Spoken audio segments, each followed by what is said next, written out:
If you have not prostrated yet, you're welcome to prostrate with me, otherwise you can just remain seated.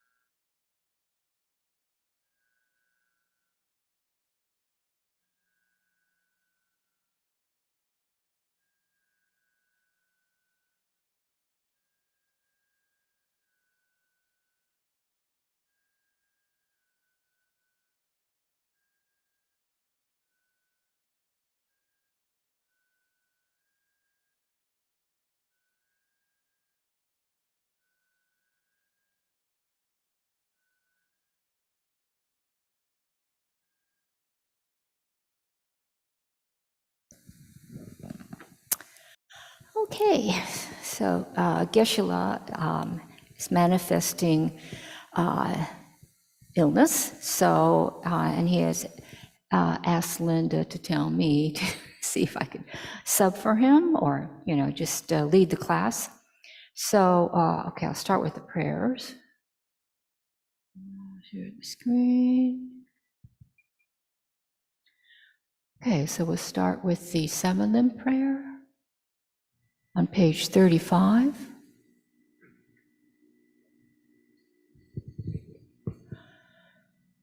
Gosum gu pegone chatzelo nye shami tu cherti malubu tomene saditun tam cheshak kepagewanam la jeirang korwa matom bardule june drola ki kolo kowadang da zhengen nam jan chu chen po ngo. And then we'll just do the short mandal offering.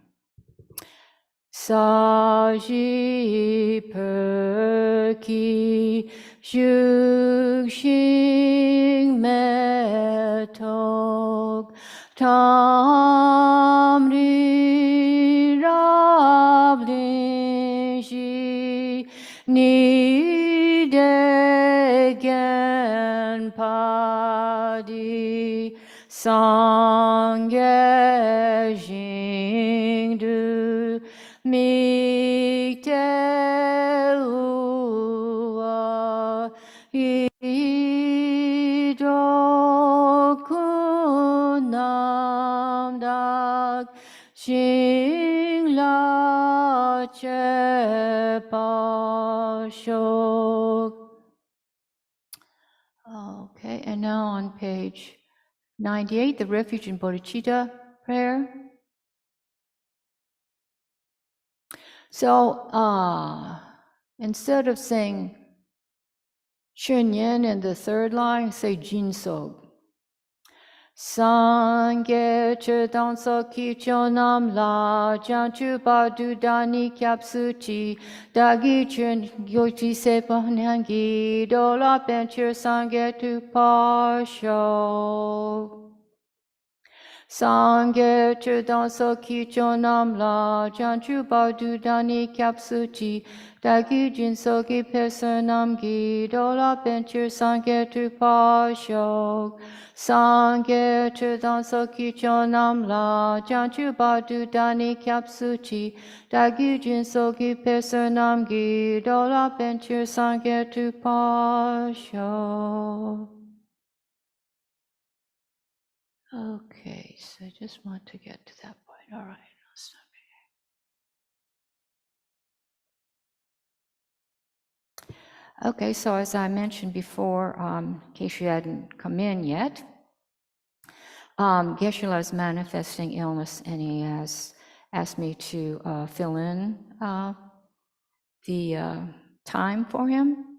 So I thought I'd give a little meditation review. So he mentioned that he reviewed or covered what meditation is, what the purpose of meditation is, and the types of meditation. So meditation is, in Tibetan, the word gom, which means to make, to become familiar with something. So this, of course, means that you don't just sit there and space out. You actually have a meditation object. Even if it's the space between your thoughts, there's something that you're focusing on. And so he says, it's guiding the mind step by step to liberation. Freedom comes from developing the mind. Meditation is for that purpose. So therefore, the power or purpose of meditation is to liberate us from disturbing thought. And this is from a teaching he gave about just a little summary of what meditation was. This was several months ago.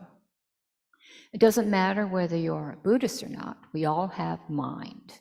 What the mind thinks does matter. Many of the problems that occur are due to unhealthy, negative states of mind, such as fear, anxiety, depression. If the mind is negative, life is going to be hard. Everywhere you turn, you think something is missing. That's the nature of samsara.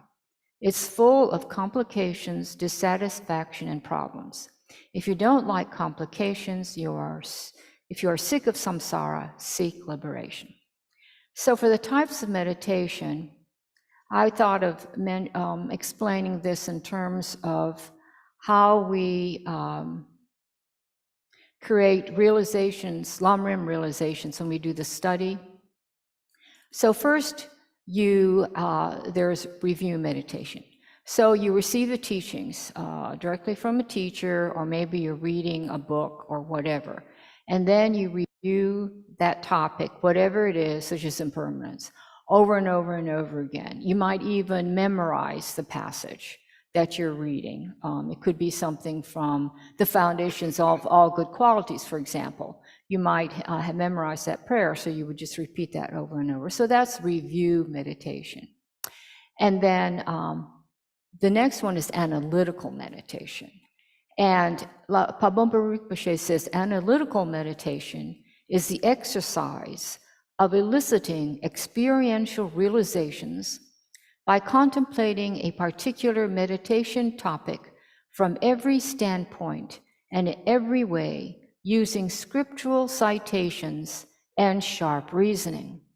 So I think maybe if you're in a monastery, at this point, you probably, at the debate court, you'd probably be doing review meditation and analytical meditation based on that review.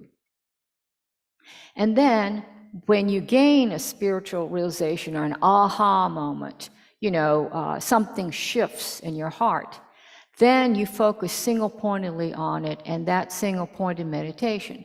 But I think what Geshe-la was talking about when he says single-point meditation, maybe he meant concentration meditation, and that's what gives us a calm, peaceful mind. Okay. So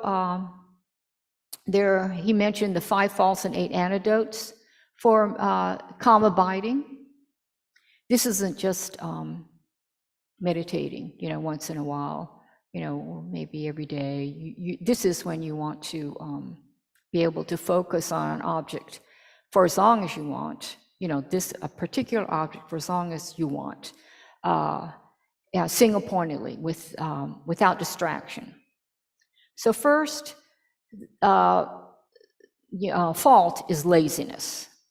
So the antidote for laziness is first an interest or faith in the benefits. For example, he mentions, if you have an interest in going to Washington, D.C., you won't want to go to Washington, D.C. unless you have an interest in going there.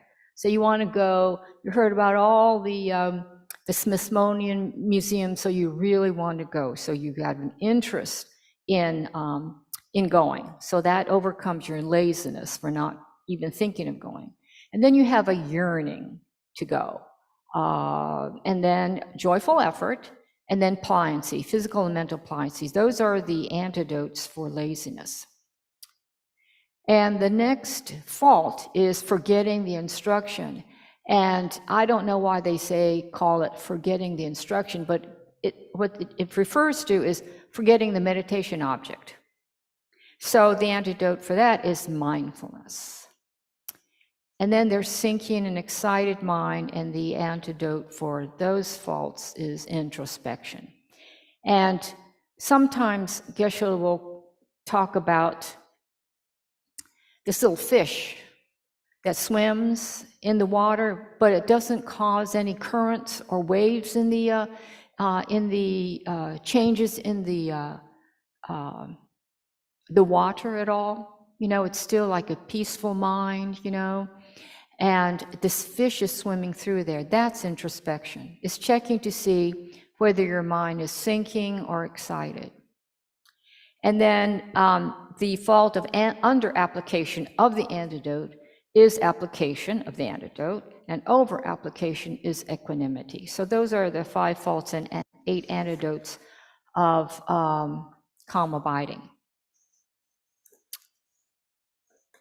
So then he mentions, he gave us an instruction on how to do the 21 breathing meditation, or counting breaths meditation.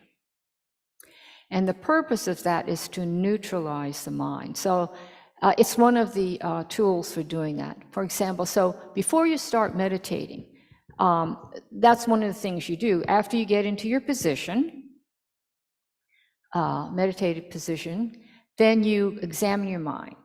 Is it positive? Is it neutral or negative? And the reason you ask that is because, as Geshe-la has said, if you have a negative mind, it's almost impossible to meditate. It's like trying to bring a dead person back to life. It's that difficult. So you have to at least, if not positive, at least neutralize your mind. Otherwise you actually can't sit, you can't focus, you can't do anything. The other tool for settling your mind or neutralizing your mind is a 9-round breathing meditation. But he didn't mention that on Wednesday. So I thought we could try to, we could do that. We could try to do that 21 meditation. So we get into our meditation posture. So, if you're,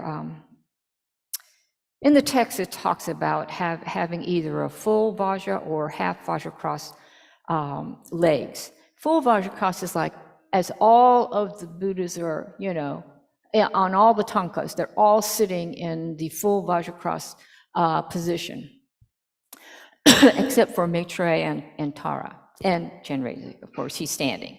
But most of the others are sitting in full Vajra cross position. Okay. And then that's when you see the soles of your feet. And then half Vajra cross is when you just see one sole, and the other one is out, is crossed but not out. You can't see the sole for that.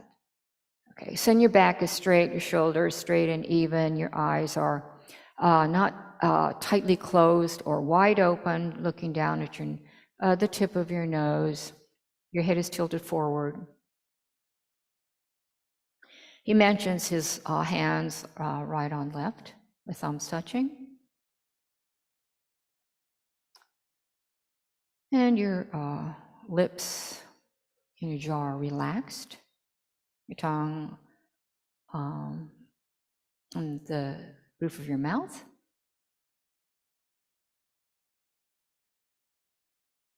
And sometimes they mention the 8th position, which is just breathing. Your breath would be silent, or just breathing naturally, calmly, not forcefully.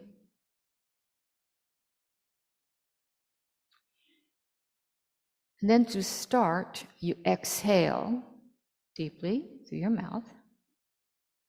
And then on the inhale, you count 1. And then you repeat, exhale, inhale, count 2.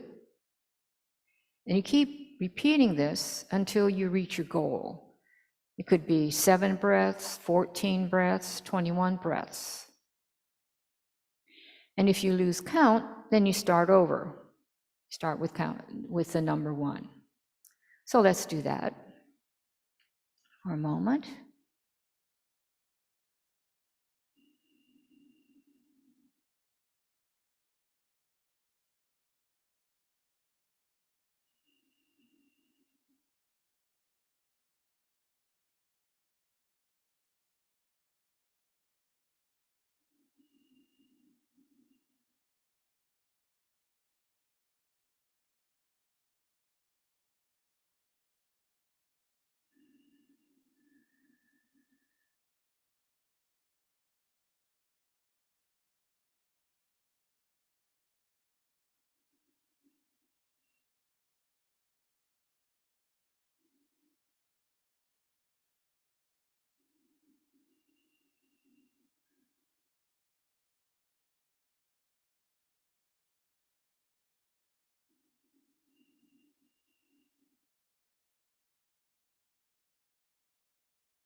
Now bring your attention back to the room.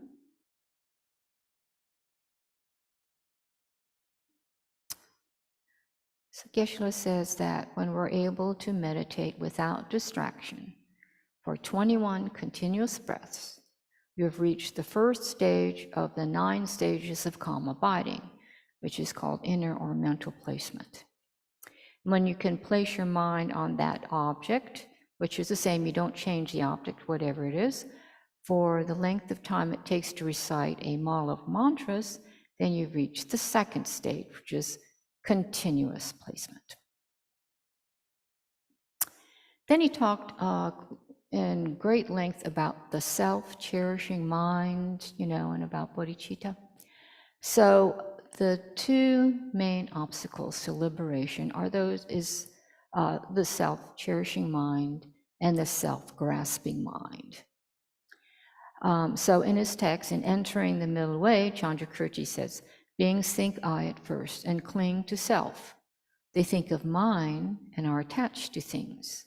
They thus turn helplessly like buckets in a water wheel, and to compassion for such beings I bow down.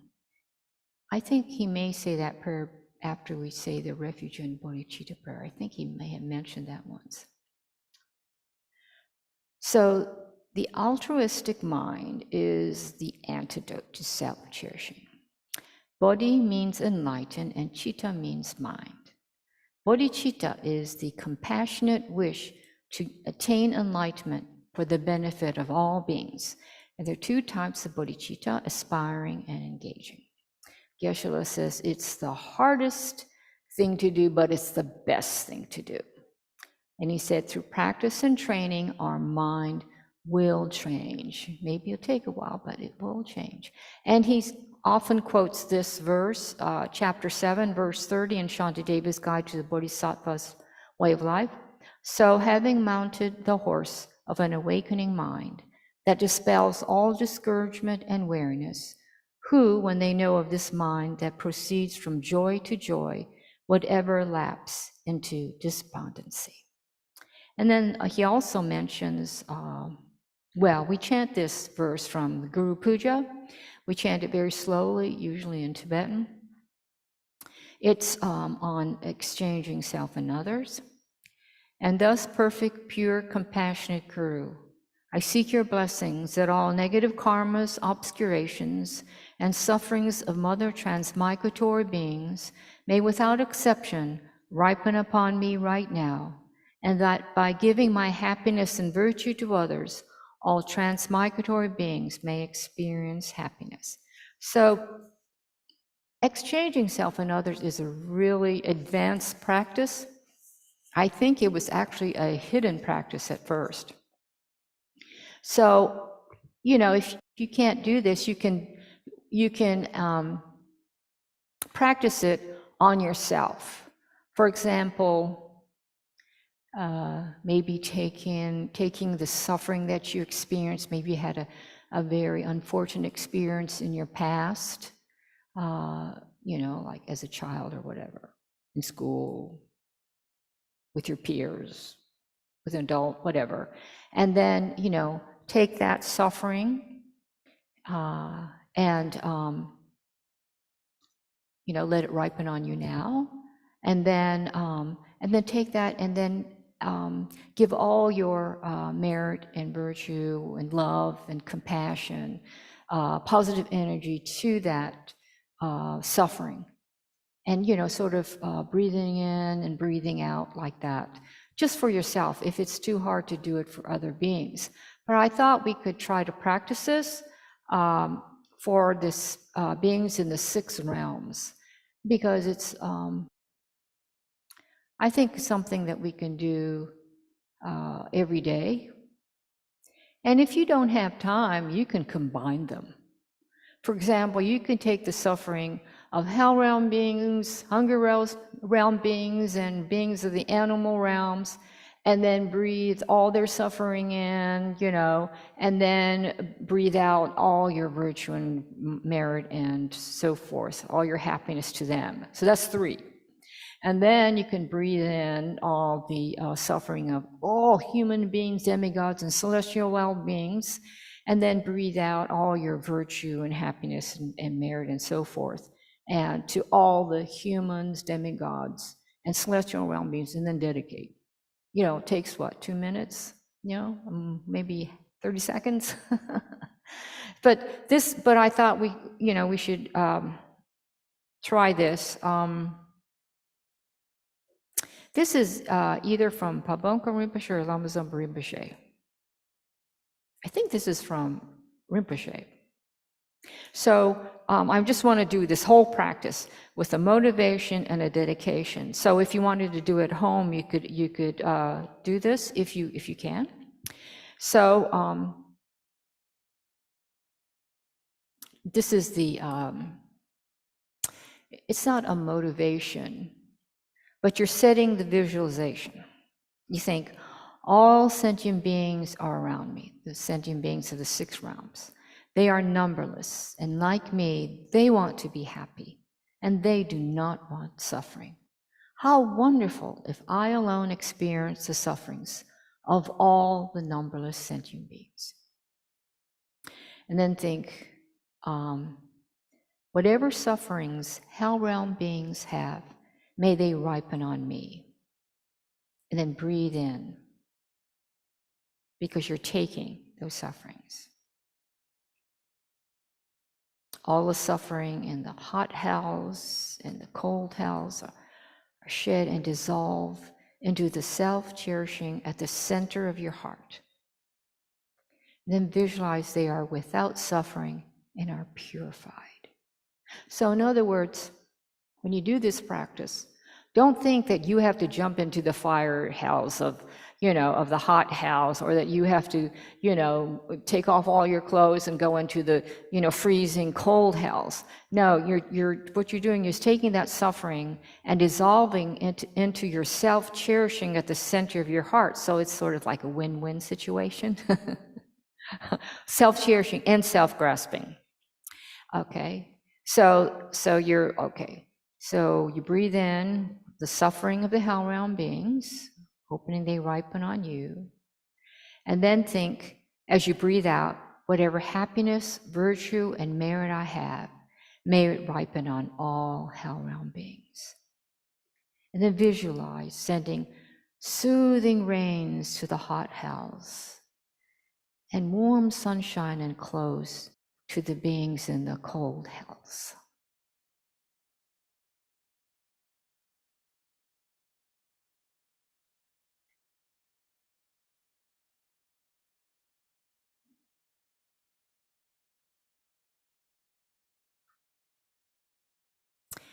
Now we turn to the hungry ghost realms. Whatever sufferings hungry ghost realm beings have, may they ripen on me. I think all the suffering in the hungry ghost realms are shed and dissolve into the self-cherishing and self-grasping at the center of our heart. Imagine they are without suffering and are purified. Not only suffering, but the causes of suffering.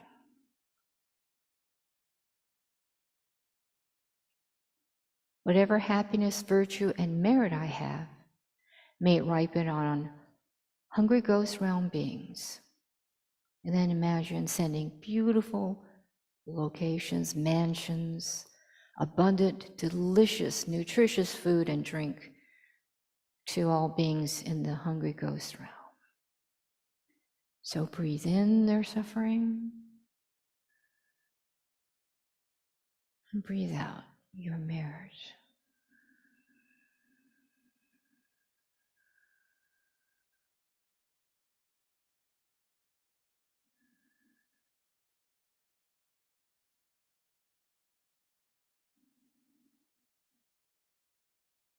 Now the animal realm. Whatever suffering beings in the animal realm have, may they ripen on me. Whatever happiness, virtue, and merit I have, may it ripen on them.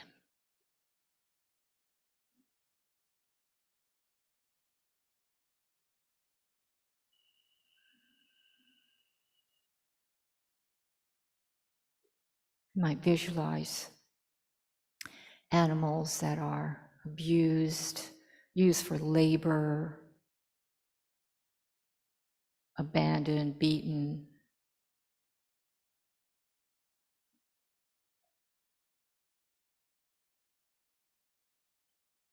Thrown in rivers, starved. And then all of that is purified. All their suffering is purified. And they're beautiful.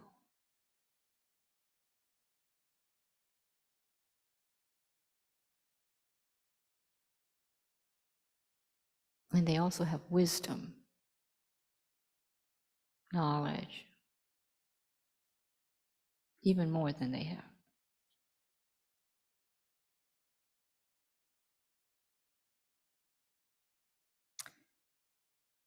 Now the human realms. Whatever suffering beings in the human realms have, may they ripen on me. And breathe in all their suffering.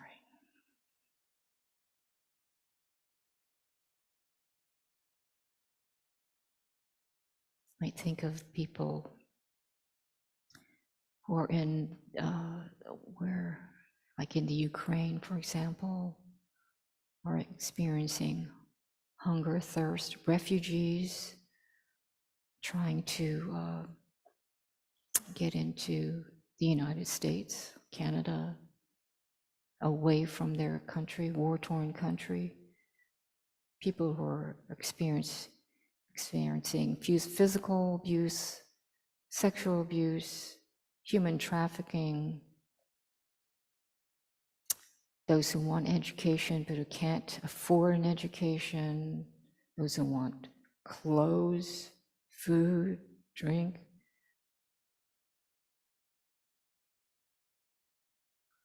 Or maybe they're very, very wealthy, but they're very lonely.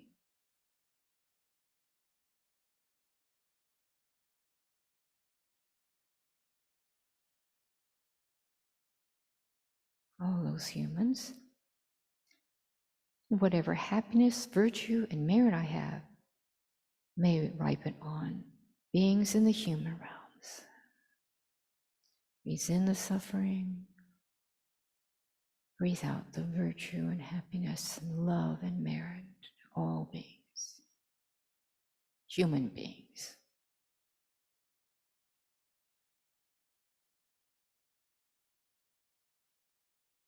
And you can imagine that they're in a pure land now, a place where they are full of wish-fulfilling trees that give them anything and everything they want instantly.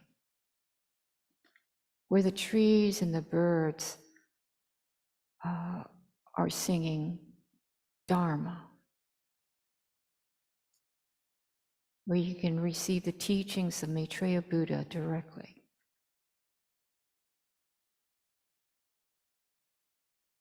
Where everything is clean, pure.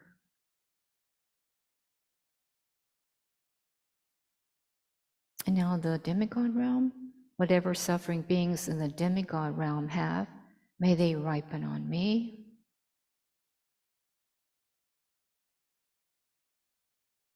Whatever happiness, virtue, and merit I have, may it ripen on beings in the demigod realms.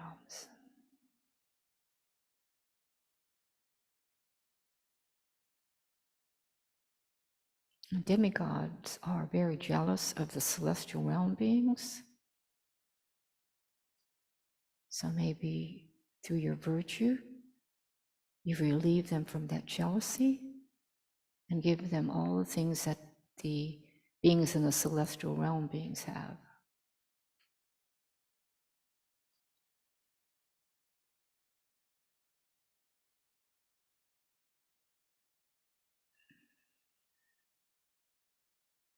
And now the beings in the celestial realm. Whatever suffering beings in the celestial realm have, may they ripen on me.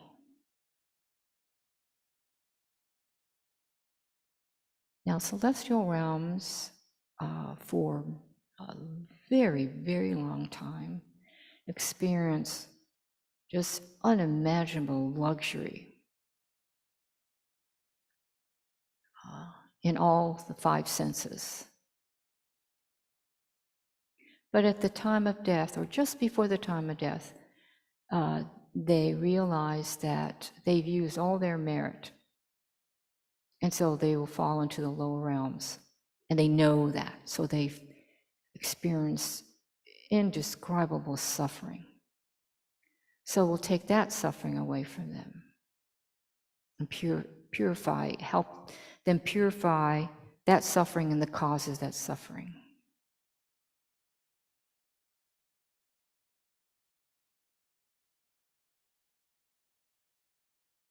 And they also are so blissed out that they don't even want to meet the Dharma or study the Dharma.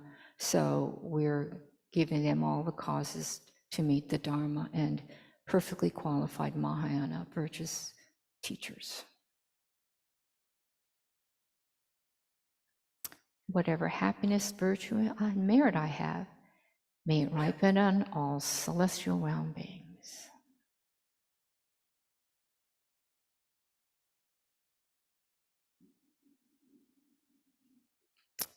Now the dedication. Due to the merit of practicing Tonglen, may all sickness, harms of black magic, evil obstacles be eliminated. May life and wealth increase, and may whatever wishes be accomplished spontaneously according to the holy Dharma. By virtue of having done this practice, may I directly perceive ultimate truth and liberate in that second all transmigratory beings from the great ocean of samsaric suffering. So that was the Tonglen practice that Geshe-la mentioned. And so now before I do the last one, which is helps get rid of the self-grasping thoughts, which is, the meditation on space between thoughts. Since we're all falling asleep, I thought I'd just review some of my notes on what Geshe-la said last week. So these are just the main points. He said we must protect ourselves and others from suffering. The self is a continuation of consciousness, moment by moment. So the self of the first moment is different from the second moment of self. That's even true physically. For example, the person that you were coming in through that door is different from the one that is seated now. Just in terms of like the number of blood vessels or blood corpuscles or whatever, your digestion, things are, digesting and the food is there, maybe you learned something, whatever, you're texting or you're looking something up on your iPhone. So, things are going, they're changing. See? So that's what I think he means by it's a continuation of consciousness moment, because the self is not just the aggregates, the five aggregates. It's, the soul mind that goes from one life to the other, right? So that's why it's the continuation of consciousness. So that's our problem.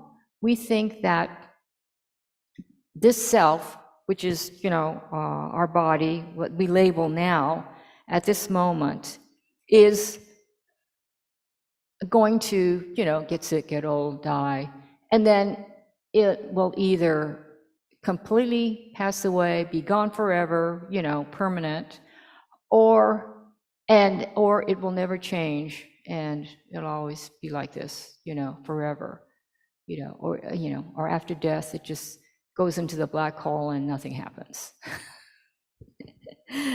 But no, in our tradition, it continues from life to life and has been continuing from beginningless life. And so we have been creating karma all along through our actions, through our thoughts.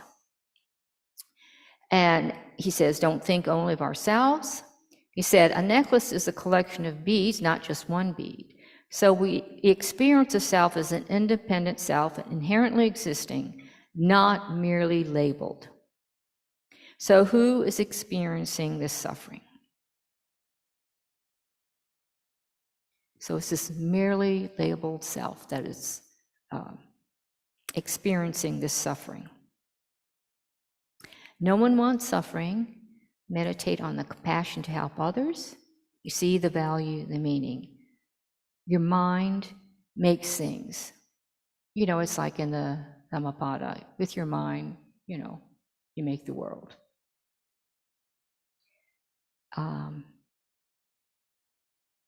And bodhisattvas are prepared to do anything to eradicate the misery of others, just as Jesus died on the cross. The focus shifts from your pain to giving joy to others. That's the bodhisattva mind. So we give maximum benefit when our body, speech, and mind are noble. It's a virtue. You liberate yourself, then you help others. Selfishness is thinking of yourself. There's nothing for others. And then he talked about exchanging yourself for others. This is when he mentioned, he referred to Carl Jung about walking in other people's shoes. And to meditate. He said, meditate, analyze, think about the disadvantages of cherishing yourself and the benefit of cherishing others. It brings you happiness to happiness. Okay, so that's that. That was last week. Okay, so to end it, before we do the dedication, I thought we could do the meditation on the space between thoughts. Because he said this was the way to find conventional truth. So just, sit on your meditation posture. And he said, don't ruminate about the past or worry about the future.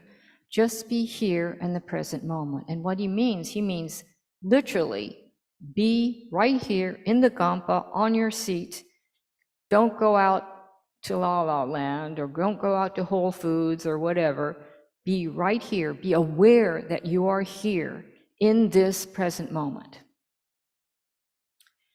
Don't analyze, don't judge, have no expectations, concerns, or worries. There's no good or bad. Just pause. Fully aware of what is happening. Fully awake. 100% engaged, physically and mentally. So thoughts will arise because we're human and we're alive. So when that happens, just let it go. Because what we're doing is we're not focusing on that thought, we're focusing between the thoughts.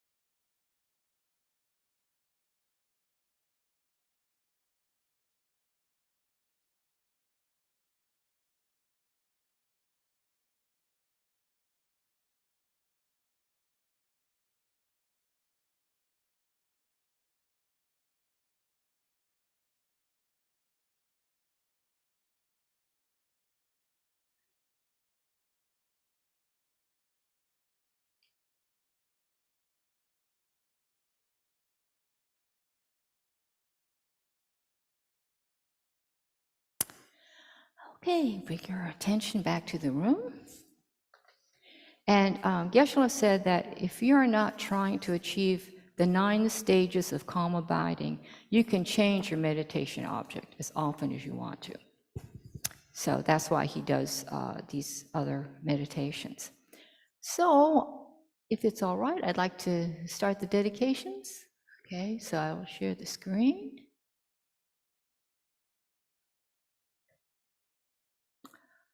So I was wondering if I could make an appeal, if you could just try to chant these in Tibetan. Just try. I'll go real slowly, and I make more mistakes than anybody. So just, let's just try it. Ling Rinpoche will be coming, and we want to. He'll be here on a Wednesday. So on Wednesday in May, right? So there's plenty of time to practice. So let's try. Okay, so it's on page 235 and 236 in the Gold Prayer Book, stanzas 1 through 5. Gewa di nu du dak lama sangye ru gyur ne do wa chi kyang malupa de sala gerpasho janchu sencho rinpoche ma ke panam ke gyuchi ke wanyam pa me pa yang gone gondu pelwa sho Jampil power jitar kempadang kundu zampo deyan de shinte Deda kungi Jesu dalo chir Gewa dida tanchira tungo Du sun shepe gewa tancheki Ngowa gala chotu ngapade Da she gewe tsawa di kun kyang Zampo chirab tu ngowa gi Dagi jinye sape gewa di Tendan doa kun la gampe dang Ke parjetsun lo zan da pai Tempe nimpo rindu selje sho.